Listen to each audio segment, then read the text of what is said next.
Hey guys, what's up? Arthelon here. I'm going to talk to you about the patch notes. To keep in mind on these patch notes, the notes are basically the same as they were on the PTR.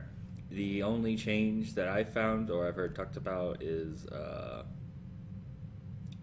the hero's at, is Abathur's monstrosity, to where if you're pressing R, the symbiote will automatically go on it and it will paint to the camera.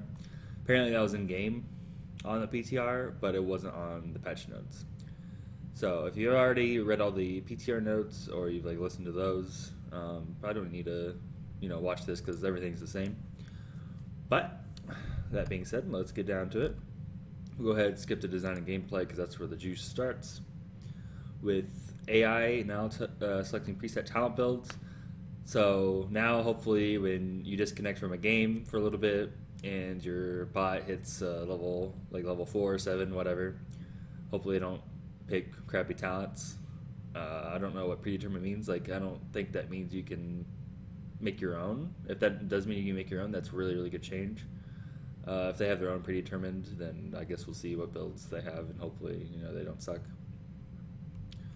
The region globe change for Dragon Knight and Garden Terror is really good because it's kind of weird that Dragon Knight and Plant Terror could pick up globes. They can no longer do that. Because before they would pick up a globe and they'd heal a ridiculous amount of health just because the health pools on those were really high. And globes heal for a base amount of your percentage of health.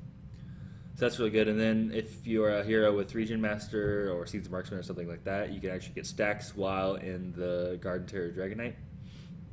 So that's a really good change. You have to be incentivized to hop in there if you're a Rainer, for example, and you need to keep getting stacks. Some unit attacks now actually works with dodge, so this mostly affects Illidan. Zagara's Hydralisk and things like Nazebo Zombie Wall will no longer hit him while evasion is up. Should help a lot in lane when you're Illidan versus Zagara, which happens pretty frequently since those heroes tend to be solo laners. So that'll help Illidan a lot, and should help him in teamfights too against Zagara. His change basically only affects Zagara versus Illidan. Battleground changes.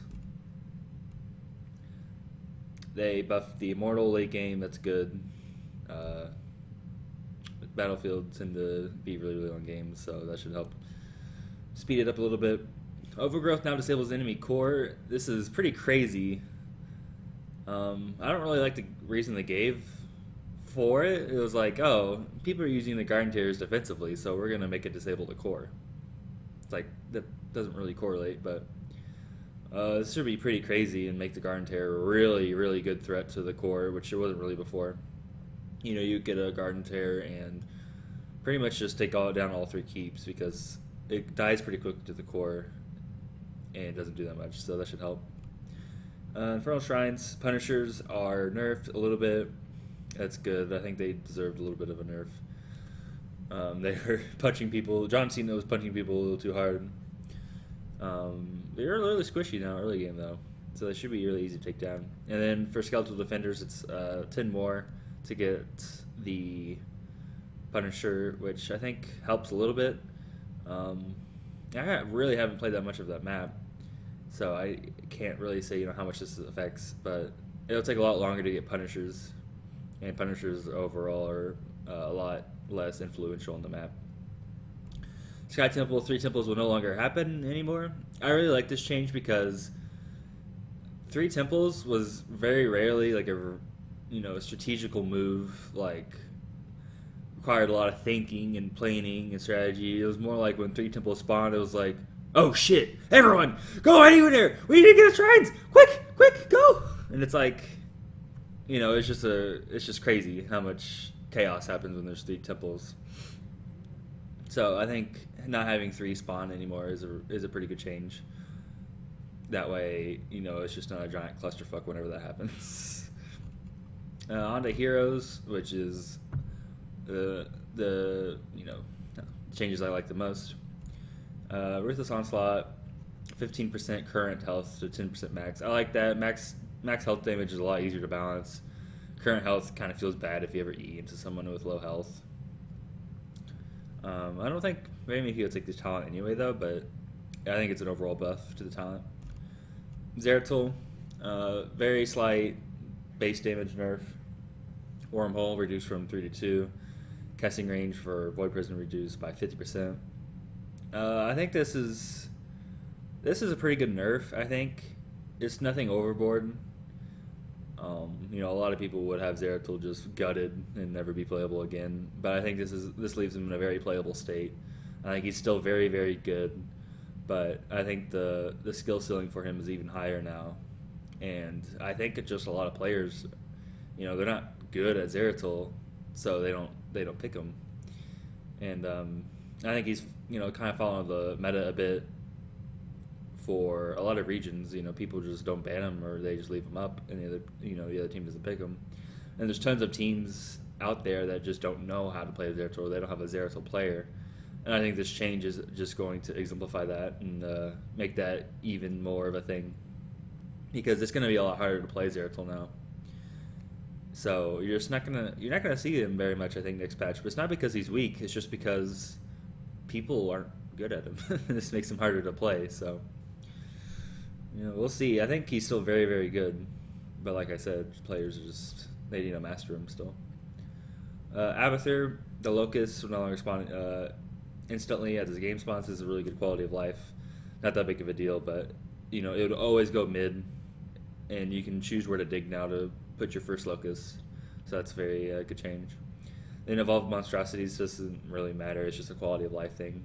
Where if you cast Symbiote while you have a monstrosity, you press R. It'll automatically symbiote your monstrosity. The Zebo changes, just nerfs to his corpse spider's damage all around, and then a little bit of a buff to his vision radius on Spirit, but I don't think that matters to them. I think that's just another quality of life type of thing. For Nazebo, I think he's already kind of fell on the meta before this change, and although the nerf is like very, very slight, you know, like 0.5 on base damage or 0.5 per level, I think this change is enough just to not really see him anymore, just because he was already falling out, and the nerf is a nerf. But I think he'll still be played a little bit, but I don't think he's very, very good in the meta.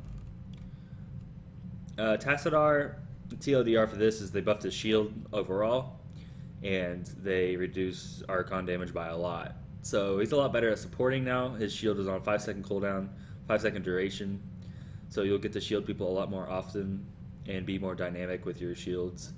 You know, you get more decisions to make on who to shield and when. So I think that's good, but this is definitely not enough to make him a solo support or anything. And for damage Tassadars, you know, they're really gonna miss that Archon damage. It's just gonna tickle now. Tyrande, everyone's stoked about Tyrande. I think the changes are fine for her. I don't think they're anything amazing. Searing Arrows the change is actually really good now. It's on par with regular Searing attacks, and it's no longer weird. It's like, oh, she has it at level 4, but it's 10% less. Like, why? The big thing to talk about here is Shadowstalk. No longer reveals enemies, and the big thing about that is enemies will no longer know when you cast Shadowstalk, and I think that was the biggest thing. I think this is the biggest change, is they're reverting that. So now you can have the Shadowstalk back to the old style, where you would cast Shadowstalk and your whole team would just stealth in and you know, flank or just get a really good engage off of being stealth and your enemy's not seeing you. And then they added a heal to the Shadowstalk, and people are going nuts about this. I think the heal's not that good. It won't allow you to solo heal at all. It's a nice little bonus for sure, and it makes using Shadowstalk in the middle of a fight good too. But I think Starfall will still be picked a lot. I think you definitely can decide between Shadowstalk and Starfall every game, which is really good, because that's what, you know, the two heroics ability should be. You should be choosing between one or the other options, and they should both be really good. I think that's the state Tyrande's heroics are in now. And then they reverted the change to her level 20 talent for it too. It used to give movement speed, and it does that again. So, yeah, I think Tyrande's going to be really good in the meta, just because people have already loved her. They're really picking her early in the draft. and she got nothing but buffs, so there's no reason for her to go away. I don't think she's going to be first picked or anything like that, but I do think she's going to be picked a lot in this meta. But Shadowstalk I don't think has anything to do with it. It's just I think it's a good option, and you can sometimes use it if it's in the right spot. Chen, there's a lot of changes, and I've never played Chen, so like I haven't played Chen in like 8 months. And when I saw this, I'm just like, that's a wall of text I'm not reading.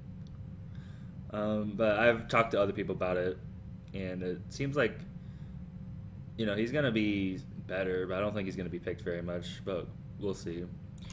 Sorry for that. Like I just don't play Chen, and like there's way too many changes to talk about. Diablo, I don't think he's going to be played at all. Still, none of these changes are like, oh wow, he's way better now. Like woohoo. I think Diablo will still be probably the worst tank. I don't think any of these changes will change that. I think the other tanks are just way too, like the power creep at this point is just way too big for Diablo to overcome, and these little changes aren't enough to overcome that. ETC got buffed pretty hard all around. Increased health, increased stun duration on his Q, face melt buffs, decreased cooldown, reduced mana cost. And the biggest change I think is for the E. They increased the heal amount, just the base, and then for the globe talent level 1, they changed it from 2 to 3. I think that's a huge change. I think it's a huge buff, and I think we'll be seeing a lot more ETC after these changes, because you just look at these changes, and he's already been picked a little bit, and you just look and it's like a buff to literally everything, like every one of his skills. So I think we'll be seeing some ETC. He won't be OP or anything, but we'll definitely see some ETC. Johanna nerfs her W, reduced damage, reduced stun duration, and then reduced stun duration on Blessed Shield. I think this is a really good change, because the wave clear for Johanna and Leoric, which we'll get to, was way too much just for tanks to have. I think people will still take Night Stakes Pawn every time, because it'll still be really good. It's just not as severe and not as a bitch to deal with. And then the Blessed Shield stun, when that heroic ability was released, I'm like, really? 2 seconds? That's the longest stun in the game. And the skill shot's really easy to land. That is, if there's no enemies in the way. So I think it's now at the power it should be for the speed of the ability and for the cooldown and ease of use of it. 1.5 I think is a good step. Leoric now just basically just nerfing his Q. I think it's a very needed change. I think they could have done a lot more, and like Forzatul gutted Leoric, but I think this is a really good starting step, and I think he'll still be really good. But I think other tanks will probably take prioritization over Leoric, because his Q is everything. And when all of your damage and all of your wave clear, and the ability you use the most by far is nerfed by about 15%. Like that's a huge change, and I think people are kind of glancing over it. And I think it'll nerf him pretty hard, but he'll still be played. Myriad and Haymaker, Blizzard still trying to make Haymaker work. Not gonna happen. Rexar, you can actually control Misha now, like it should have been at the very beginning, so that's good. His wave clear is nerfed. That's another thing that should have been nerfed. The wave clears. It's like 300% damage to minions. Have fun. It's like, why is that in the game? So people will still take this talent, but maybe now it won't just one-shot everything. I think Rexar, he'll be a lot harder to play now. And the fixate is a really good change.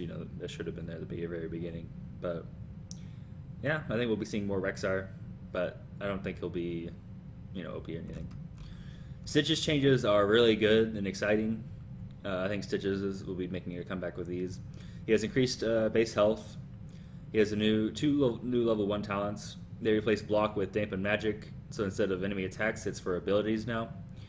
Every 8 seconds you store a charge. I think this is a really good talent, but I don't think people will probably take it, because hungry for more is like even better than this. But dampen magic is definitely a good option, level 1. Hungry for more. Every region globe you take or you get increases your health by 30. This is an insane talent, and something Stitches really needed, I think.